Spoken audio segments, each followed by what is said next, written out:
Man, do I hate day games. We got a huge 16 game slate. Let's talk some more baseball. What's going on, everyone? Welcome back in to another episode for Just a Bet Outside. I am your host, Steven, and that's right, 0-5 in the last 2 days on all the day games. We need some more night games. That's all we need. I mean, yesterday was a frustrating 1-3 day, all half unit plays, so not a huge losing day. We'll go over the recap in just a little bit, but just some frustrating things that happened. Should have been a 2-2, but oh well. Quick reminder, NBA Best Bets video for the Indiana-New York Knicks game. Game 2 is out now, so be sure to check it out. But of course, any graphics you see in this video are from an app called OUTLIER, the best betting research tool on the market today. Click that link below when you sign up and you get a 7-day free trial. So let's get into it, and I didn't have a ton of time, so this fun fact may be kind of lame, but here we go.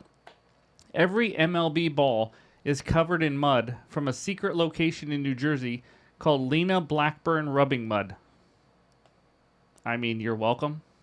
In this video, we're going to recap yesterday, and then we're going to go over the good and bad hitter matchups, and then give you the best pitcher strikeout matchups today, and then, of course, go over the entire 16-game pitcher report and end it with the best bets and the recap. So hit that like button if you haven't already. Leave a comment below to help this channel continue to grow. If you're new to the channel, you know what to do. Hit that subscribe button and come join this awesome community. But let's get the baseball journey started on a Friday, and that means it's recap time. All right, there it is, a 1-3 day. We start out with the first one. Over 7.5 Cleveland-Detroit. The Guardians scored 7, and I lost. Yep, the favorite did not score one single run, but Detroit had bases loaded, no out in the 8th inning, and they went strikeout, strikeout, strikeout. Again, one of those days, guys. Over 7.5. We got hooked at 7-0. Astros team total over 1.5 first 5 innings. Easy peasy. They scored 5, I believe, in the first 5 innings. George Kirby, Rusty, still obviously like we talked about. That game went exactly as planned. Not as a Mariner fan. It sucked, but that's kind of how I figured it would go. And then Riley Green, Trey Turner, 1 hit plus seed each, guys. I'm taking a break from hitter parlays. It's been insanely inconsistent right now. Maybe as the weather gets warmer, but Trey Turner went hitless. Again, 2+ hits in 9 of his last 10 road games in Coors Field. German Marquez, the Rockies bullpen, hitless. Struck out. I mean, he on one at-bat, he looked like a minor league hitter. He looked completely lost up there. And then Riley Green goes hitless because, again, the Tigers scored 0. They just did not come to play. And then I added a team total parlay. It was my only added play. 2 of these 3 hit. We had the Angels team total over 2.5. They scored like double-digit runs again. Atlanta team total over 2.5. Never a doubt. Scored well over. The Phillies. The Phillies game killed me is what it was, guys. They cost me 2 losses out of the 3 with Trey Turner, and then the Phillies scored 2. The over-under was 11. Everybody you talk to loved the over 11 in that game. The Phillies scored 2 and won 2-0. Baseball. Day games, it happens. I'm going to be very cautious on day games here coming up. But either way, 1-3. Again, all half-unit plays. We get over it. We are still up a lot. I mean, we are up 0.06 units, guys. We are hanging on right there. But anyways, there's all the breakdown of game bets, pitcher props, hitter props, and all that. So that's what we got for the recap. Now let's talk the hitter matchups. All right, we got 17 good hitter matchups. That's right, we got a ton of them for you. Starting out with Brian Reynolds, 12 for 31 off of Freddie Peralta. But Manny Machado, 9 for 25 off Chris Sale. Xander Bogaerts, 7 for 20 off Chris Sale. So a couple Padres there. And then we also have Fernando Tatis in the middle on the right side as another Padre, 3 for 9 off Chris Sale. But Mark Canha, 5 for 15. Andrew McCutchen. They see Eugenio Suarez with a couple bombs, 6 for 14. Seiya Suzuki, 6 for 13 off of Hunter Green, which is impressive, obviously, off Mr. Green. But then over there on the right, Orlando Arcia, how about 7 for 11 with 2 home runs off of Nick Pivetta? That's not too shabby. And then all the way down to Ref Snyder and Mookie Betts, 3 for 7 off Griffin Canning. So that's what we got for the good hitter matchups. Now let's take a look at the bad hitter matchups. We got a lot of them. I'm not going to mention all of them, but there's some bad ones. Vinny Pasquantino on the right side, 0 for 13 with 3 Ks. You see Martin Maldonado on the other side, 3 for 17 with 12 Ks. I don't think anyone's betting him unless it's an under, but just want to point that out. And then we end with the last 3. We see some Braves actually here. Michael Harris, 0 for 12 with 6 Ks. Matt Olson, 2 for 15 with 1 K. And then Ozzie Albies is the first one, 7 for 37 with 8 Ks, all off Nick Pivetta. So that's what we got for the good and bad hitter matchups. Now let's talk some Ks. All right, we got 3 good pitcher strikeout matchups. We start with the lefty, Matt Boyd at the Cincinnati Reds. Reds' 5th highest K percentage versus lefties last 3 weeks, almost 28%. And then Matthew Boyd, 53 Ks in 51.1 innings. Not a lot here though, but Boyd does have 7+ Ks and 3 straight starts now against the Giants, Mets, and White Sox. Pretty impressive, obviously. And then similar home road case splits and similar righty lefty case splits. They're not much to go off of, but again, the Reds have been swinging and missing. They're a team that likes to chase. And then Paul Skeens versus the Brewers at home. Brewers 6th highest K percentage versus righties last 3 weeks at 23.2%. Skeens 62 Ks and 62.2 innings. His Ks have not been there. They just flat out have not been there like last year. 1 per inning is pretty low for him compared to last year, but he's been inconsistent. Last 5 starts, 9, 6, 6, 2, and 9 strikeouts. And then a warning. Again, maybe this warning might make you want to take an under. Again, this does not mean automatic over, but when you dig more into it, a much lower K rate at home. And he actually has a much higher ERA at home, too. He just does not pitch well in Pittsburgh for some reason, or as well, at least. 19.6%. That is atrocious for him. That's his K rate at home compared to on the road at 29.5%. Much higher K rate versus lefties, 28.4% compared to 21.8% versus righties. So that's what we got for the first 2. Let's check out the third one now. Mackenzie Gore versus the Giants. Now, this one was a borderline in regards to the Giants because they're 13th highest K percentage versus lefties, 23.2%. But it's all about Gore. 84 Ks and 56.1 innings, top 3 strikeout pitcher in the league right now. I had to include it. Gore only went 3.2 innings last start. Got hit up by the Baltimore Orioles. But in the 3.2 innings, he had 9 strikeouts. 9 of his 11 outs were still strikeouts. He now has 7+ Ks in 7 of his last 8 starts. Super consistent when it comes to Ks. Higher K rate at home as well. 38.9%, quite a bit higher. Road, 24.7%. So this is a great spot for him, almost 40% K rate at home. And then lefties, it's actually been opposite. He's a lefty, but he is striking, or not opposite, sorry, you expect that. Lefty to lefty, 42.6% strikeout rate versus lefties. Still a solid 32.7% versus righties. So that's what we got for the 3 pitcher strikeout matchups. Hopefully that helps you get some winners, or, maybe it keeps you off a bet that you would have lost. But either way, it is now time for the pitcher report. All right, these are the first 8 matchups of the day. Matthew Boyd versus Hunter Green. Not a bad matchup there, obviously, as you can see by the ERA numbers. But Boyd giving up 2 or 3 earned runs exactly in 7 straight starts. So he's pretty consistent. Hunter Green making his first start in 2 weeks, coming back from a little injury. He's been awesome outside of 1 start. He really has 34.7% K rate. He didn't make the good pitcher strikeout matchups because the Cubs just don't strike out a lot versus righties. So, but that's what we got there. And again, just a quick reminder, home runs per 9 innings is now an added column here, as you can see with the average down there at the bottom, about 1.33.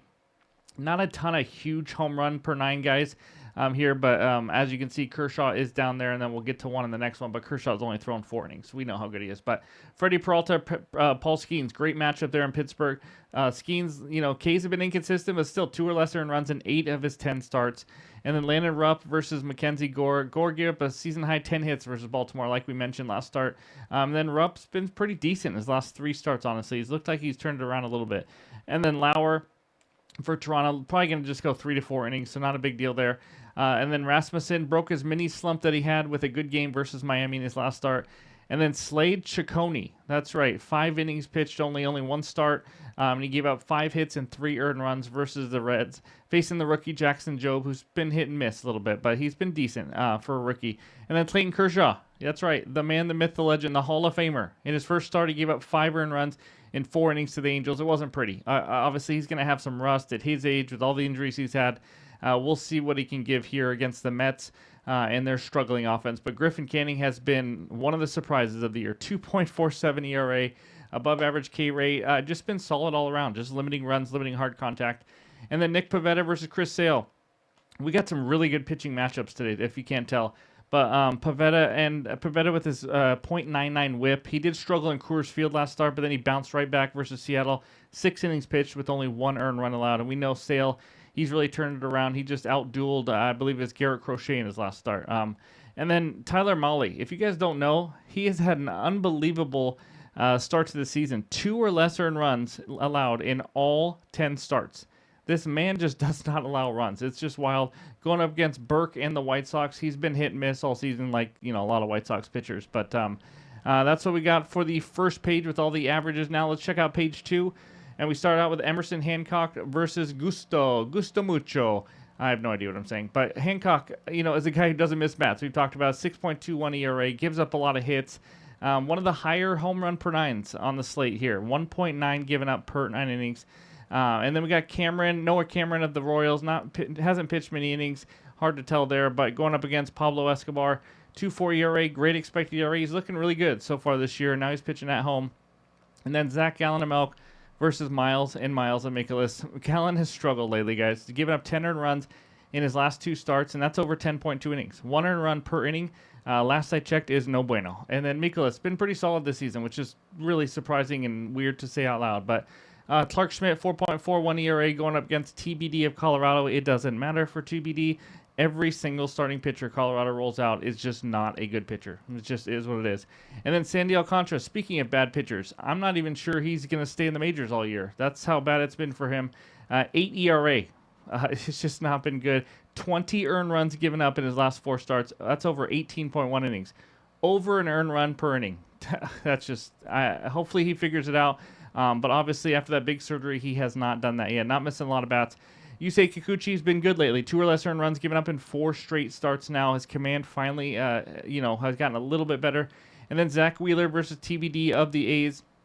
Wheeler coming off back-to-back shutouts, but it was the Pittsburgh Pirates and the Cleveland Guardians. So, Cade Povich, and then we got a doubleheader, by the way, if you guys don't know. These last 2, Baltimore and Boston. Povich versus Bayo, and then TBD Baltimore Game 2 versus Lucas Giolito. And Giolito giving up 6 earned runs in 2 of his 4 starts already. He is just not a very good pitcher, and both of those were at home too, so he's pitching at home yet again. But that's what we got. All 16 matchups. Hopefully all the rambling helps you somewhere, or at least just all the stats here on the page. But that's all for the research help. It is now time for the best bets. All right, this first one takes us out to the nation's capital where the Nats host the San Francisco Giants. Giants on the money line -112, Nats on the money line -108 with a total of 8 runs. I'm going with the home team. Give me the Nats. But on the first 5 innings, money line -112 on Bet365 for half unit. I do not want to touch the Nationals bullpen. But I was thinking about going minus that half run on the first 5, but I was kind of surprised to see -120 just on the first 5 innings money line, which means if it's tied after 5 innings, it's just a voided bet. It's not a loss. So let's break it down. Landon Rupp, whatever, versus the lefty Mackenzie Gore. Rupp, like I mentioned earlier, he's been a little bit better lately, but the youngster has struggled on the road. Not surprising for a young pitcher. Road numbers, how about a 5.04 ERA? All 6 of his home runs given up have been on the road. He's giving up a 4.39 slugging, giving up 2+ earned runs in all 6 starts on the road. A bad 10% walk rate as well. He's going to give up a few runs. I mean, that's just what he does. And now he's on the road against the Nats. Mackenzie Gore is on the mound. We know some of the best swing and miss stuff in the MLB. It's not even close. He also is much better at home. So a bad split for Rupp, but a good split for Mackenzie Gore. 2.92 ERA at home with an insane 176 average against. Hitters are hitting 176 off him when he is pitching at home. He's given up just 15 innings or 15 hits in 24.2 innings at home. When he gets in jams, which isn't often at home, he knows how to get out of it because he just strikes guys out. That's just what he does. That's how he gets out of it. His swing and miss stuff, like you saw in his K rates in the 30%, in the 30 to 40 percentile, or percent, not percentile. But 3 of his 4 home starts also were against the Phillies, Cardinals, and Dodgers. So it's been good competition as well. As long as he has his command, I don't think the Giants get to him at all. And here's why I want to talk about it. Here's why I really like it as well. The Giants' last 3 weeks versus lefties overall. 14th WRC plus, 16th slugging, 18th batting average. You say, okay, they've been average versus lefties, okay? But here's what makes me like this bet even more. My goodness, do they suck on the road. In the last month, and I went back a month because you want to have a little more sample size, lefties on the road, not a lot. In the last month versus lefties on the road, they are absolutely dead last, WRC plus. Hitting just 208 also. Second lowest slugging, everything you look at, and it's righties and lefties. They just do not hit well when they leave Oracle Park. I don't know what it is. They have really struggled on the road. And then the Nationals versus righties last 3 weeks, 23rd WRC plus, not great. But again, they're a team that hits better at home versus righties at home in the last month, the 12th best WRC plus. So we got a good split with Mackenzie Gore at home and Landon Rupp on the road. We got the Nationals at home, Giants bats on the road. It's all great. A much better starting pitcher. We know that. I'm confused why even just a tie would be -120 here. I'm not going to touch the Nats bullpen like I mentioned. So give me the Nats first 5 innings money line as my first best bet.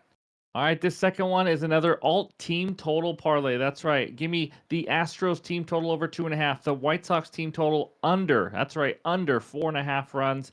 minus 116 on DraftKings. 1 unit play for me here. We've been pretty good with these team total parlays. Obviously, we missed the one yesterday. That was 3 legs. But these 2-leggers have been kind of a sweet spot lately. Hopefully, we can get it again.